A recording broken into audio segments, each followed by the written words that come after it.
اعوذ باللہ من الشیطان الرجیم، بسم اللہ الرحمن الرحیم۔ نقش حیات جناب فاطمہ زہرا علیہ السلام، کتاب نقوش عصمت، مصنف علامہ سید ذیشان حیدر جوادی، تابعثرہ، صفحہ نمبر 167۔ بسم اللہ الرحمن الرحیم۔ نقش زندگانی حضرت فاطمہ زہرا علیہ السلام۔ اس میں گرامی فاطمہ تھا جس کا انتخاب قدرت نے اس لیے کیا تھا کہ اپنے اتباع کرنے والوں کو آتش جہنم سے نجات دلانے والی ہیں۔ القاب: زہرا، راضیہ، مرضیہ، صدیقہ، بضعۃ الرسول اور ام ابیہا وغیرہ۔ آخری لقب کا راز یہ ہے کہ آپ نے پدر بزرگوار کو شفقت مادری بھی فراہم کی ہے اور آپ سے نسل کی بقا بھی رہی ہے۔ ولادت باسعادت سن 5 بعثت میں ہوئی ہے، یعنی بعثت کے 5 برس بعد، اگرچہ بعض علماء نے بعثت سے 5 برس پہلے لکھا ہے، اور ان کا خیال یہ ہے کہ جناب خدیجہ کے عقد اور معصومہ علیہ السلام کی ولادت میں 20 سال کا فاصلہ نہیں ہو سکتا ہے، اس لیے کہ بطن جناب خدیجہ سے قاسم بعثت سے پہلے پیدا ہوئے اور 2 سال کی عمر میں وفات پا گئے۔ عبداللہ بھی بعثت سے پہلے پیدا ہوئے اور کم سنی میں وفات پا گئے۔ حالانکہ یہ بات عجیب و غریب ہے کہ 2 فرزندوں کے بعد 20 سال کا فاصلہ نہیں رہ جاتا، بلکہ 5 یا 7 سال ہی کا رہ جاتا ہے۔ جناب خدیجہ نے اپنے تمام پیغامات رد کر کے مرسل اعظم سے عقد کیا تھا، لہٰذا وقت ولادت تمام عورتوں نے بائیکاٹ کر دیا اور کوئی امداد کے لیے نہ آیا، تو قدرت نے جناب آسیہ، جناب مریم، جناب کلثوم خواہر حضرت موسیٰ علیہ السلام جیسی مقدس خواتین کو خدمت کے لیے بھیج دیا، جو راہ خدا میں ایثار کرنے والوں کا انعام بھی ہے اور خدا کریم کی غیبی امداد کا بہترین مرقع بھی ہے۔ آپ سرکار دو عالم کی اکلوتی بیٹی تھیں اور زینب، ام کلثوم اور رقیہ سرکار کی ربیبہ تھیں، جن کے بارے میں یہ اختلاف ہے کہ یہ جناب خدیجہ کی بیٹیاں تھیں یا جناب خدیجہ باکرہ تھیں اور ان کی بہن حالہ کی بیٹیاں تھیں، جیسا کہ بعض علماء نے ثابت کیا ہے اور اس کے بہت سے دلائل بھی بیان کیے ہیں۔ یہ بات بہرحال طے شدہ ہے کہ رسول کی بیٹیاں نہیں تھیں، اور اس کی واضح ترین دلیل یہ ہے کہ رسول اکرم کا عقد 25 سال کی عمر میں بعثت سے 15 سال پہلے ہوا ہے اور 5 سال تک کوئی اولاد نہیں ہوئی، اور ان تینوں بیٹیوں کا عقد بعثت سے پہلے ہی عتبہ و عتیبہ فرزندان ابو لہب اور ابو العاص ابن ربیع سے ہو چکا تھا، اور اب یہ بات تقریباً ناممکن اور بعید از قیاس ہے کہ 10 سال کے اندر تینوں بیٹیاں پیدا بھی ہوں اور ان کا عقد بھی ہو جائے، جبکہ درمیان میں قاسم اور عبداللہ کی ولادت کا وقفہ بھی رکھنا پڑے گا۔ پھر اگر کسی صورت سے انہیں دختران پیغمبر فرض بھی کر لیا جائے تو یہ وہ دختران ہیں کہ جن کا عقد کفار سے ہو چکا ہے، اور کفار سے عقد ہو جانے کے بعد مسلمان سے عقد نہ اسے مستحق منصب بنا سکتا ہے اور نہ ذوالنورین ہونے کے لیے لڑکی کا نور ہونا ضروری ہے، اور یہ شرف صدیقہ طاہرہ کے علاوہ کسی کو حاصل نہیں ہے۔ 5 برس کی عمر میں سن 10 بعثت میں 10 رمضان المبارک کو جناب خدیجہ کا انتقال ہو گیا، جو جناب فاطمہ کی زندگی کا پہلا عظیم صدمہ تھا، اور جس کے بعد رسول اکرم کے لیے فراق خدیجہ کا صدمہ اور شدید ہو گیا، اور آپ برابر انہیں یاد کرنے لگے اور ان کی طرف سے صدقہ و خیرات نکالنے لگے، یہاں تک کہ عائشہ نے ٹوک دیا کہ جوان ازواج کے ہوتے ہوئے بوڑھی زوجہ کو یاد کرنے کے کوئی معنی نہیں ہے، اور آپ نے واضح کر دیا کہ یہ زوجہ کی یاد نہیں ہے، یہ خدیجہ کی یاد ہے، جو اس وقت ایمان لائیں جب سب کافر تھے، اس وقت میری مالی امداد کی کہ جب اسلام کو مال کی شدید ضرورت تھی، اور سب سے بڑی بات یہ ہے کہ خدا نے مجھے خدیجہ کے ذریعے اس وقت صاحب اولاد بنایا جب سب ابتر کے طعنے دے رہے تھے۔ وفات جناب خدیجہ کے بعد جناب فاطمہ کا دوسرا امتحان اس وقت ہوا جب قدرت نے رسول اکرم کو حکم ہجرت دے دیا اور آپ حضرت علی علیہ السلام کو بستر پر لٹا کر مدینے کی طرف روانہ ہو گئے، جبکہ گھر دشمنوں اور قاتلوں کے نرغے میں گھرا ہوا تھا، اور جناب فاطمہ گھر کے اندر موجود تھیں، لیکن تمام رات کسی طرح کے خوف و ہراس کا اظہار نہیں کیا اور نہایت درجہ اطمینان کے ساتھ رات گزار دی، بلکہ مدینہ روانگی کے موقع پر بھی ظالموں نے مزاحمت کی، اور آپ نے اپنے سکون قلب اور توکل علی اللہ کا مظاہرہ کیا۔ ہجرت کے بعد اسلام کا پہلا عظیم معرکہ جنگ بدر کی شکل میں پیش آیا، جہاں مسلمان انتہائی بے سر و سامانی کے عالم میں تھے اور رسول اکرم کو حکم جہاد مل چکا تھا۔ فطری بات ہے کہ باپ کے ان حالات میں بیٹی کو جہاد سے روکنا چاہیے تھا، اور اس شکل میں اپنی محبت کا اظہار کرنا چاہیے تھا، لیکن جناب فاطمہ نے دین خدا کے معاملے میں کسی طرح کی جذباتیت کا مظاہرہ نہیں کیا اور ہمیشہ ایثار اور قربانی سے کام لیتی رہیں۔ جنگ بدر کے خاتمے کے بعد آپ کا عقد مولا کائنات سے ہوا، جبکہ آپ کے فضائل و کمالات کا شہرہ سن کر تمام بڑے بڑے افراد آپ کے عقد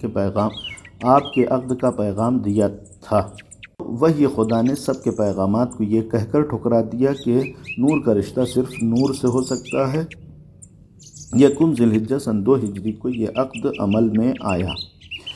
امیر المومنین علیہ السلام کے پیغام پر رسول اکرم نے مہر کا مطالبہ کیا اور آپ کے پاس مال دنیا میں 1 تلوار، 1 راہوار اور 1 زرہ تھی۔ آپ نے زرہ کے فروخت کر دینے کا حکم دیا۔ 500 درہم میں زرہ فروخت ہوئی اور وہی رقم جناب سیدہ کا مہر قرار پائی، جس سے روز اول یہ واضح ہو گیا کہ مہر کی ادائیگی اس قدر اہم مسئلہ ہے کہ اسے عقد سے پہلے ہی ہو جانا چاہیے،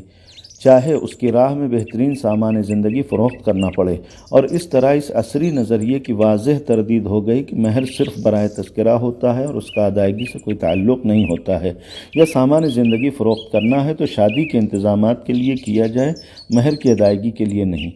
مہر کی رقم لے کر رسول اکرم نے جہیز کا انتظام کیا، جس سے یہ بات واضح ہو گئی کہ جہیز لعنت نہیں ہے، سنت ہے۔ البتہ اس کا انتظام مہر کی رقم سے ہونا چاہیے اور ضروریات زندگی کی حد تک محدود رہنا چاہیے۔ مہر سے زیادہ جہیز کا مطالبہ کرنا یا مہر ادا کیے بغیر جہیز کا تقاضا کرنا یقیناً ایک بدعت ہے، جسے ظالمانہ حرکت اور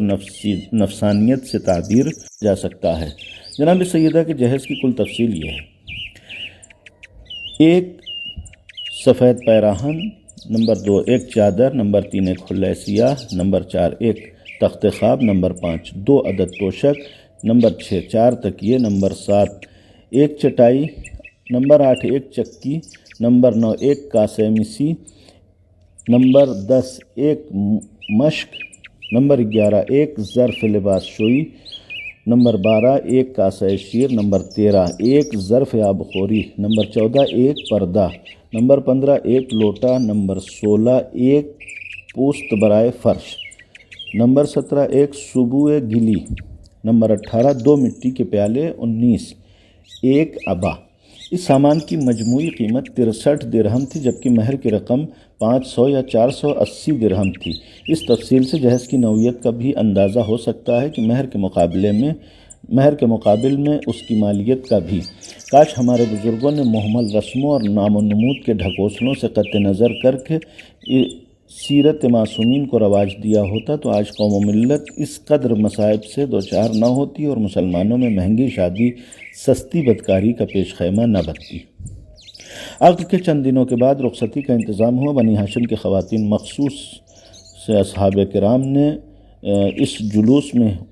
میں حصہ لیا اور نہایت احترام کے ساتھ دختر پیغمبر کو مولا کائنات کے گھر پہنچا دیا گیا اور اس طرح ایک نئی زندگی کا آغاز ہوا۔ اس موقع پر انتظامات میں جناب اسماء کا ذکر کیا جاتا ہے، جبکہ وہ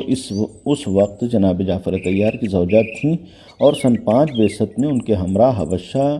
کی طرف ہجرت کر گئی تھیں اور جعفر طیار کی مکمل واپسی سن 7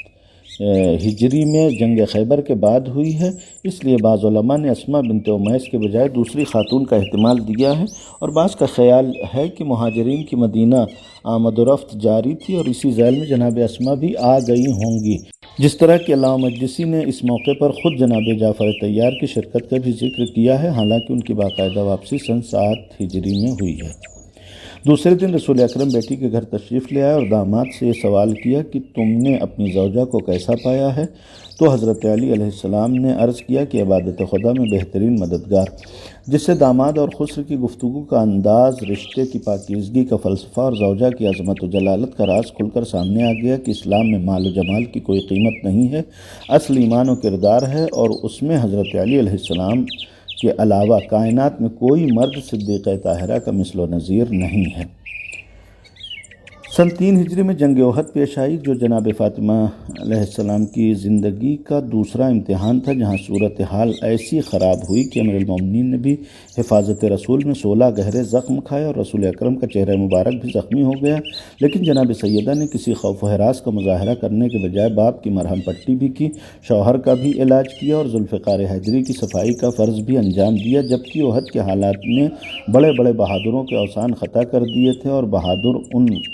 اور بہادران وقت نے فرار کا راستہ اختیار کرنے کو غنیمت سمجھا تھا۔ جنگ احزاب سن 5 ہجری میں، خیبر سن 7 ہجری کے معرکے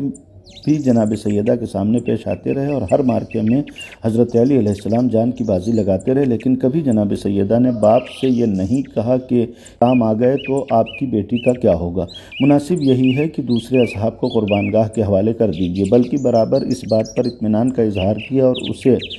اپنے فضائل و کمالات میں شمار کیا کہ رب العالمین نے مجھے ایسا شوہر عطا کیا ہے جو راہ خدا کا مجاہد اور اسلام کی خاطر جان قربان کر دینے والا ہے۔ ماں ویسی کے